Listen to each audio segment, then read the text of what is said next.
క్రీస్తునందున్న ప్రియులకు ప్రేమతో వందనాలు తెలియజేయుచున్నాను. డిసెంబర్ నెల 8వ తేదీ 2024.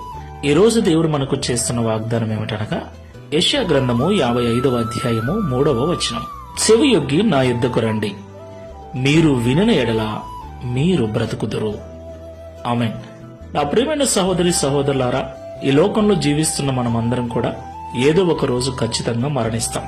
అయితే మనమందరము కూడా దేవుని యొద్దకు వచ్చి దేవుని మాటలు విన్నట్లయితే బ్రతుకుతాము అని దేవుడు వాగ్దానం చేస్తున్నాడు. ప్రియులారా, దేవుడు చేస్తున్న వాగ్దానము ఈ లోకానికి సంబంధించింది కాదు, నిత్యత్వానికి సంబంధించింది. దేవుని మాటలు ఎవరైతే వింటారో వారు నిత్యము పరలోక రాజ్యములో దేవునితో కూడా బ్రతుకుతారు అని అర్థం. దేవునికి మహిమ కలుగును గాక. ఎలాంటి జీవితాన్ని జీవించినా ఈ లోకంలో ఒకరోజు కన్ను మూయాల్సిందే.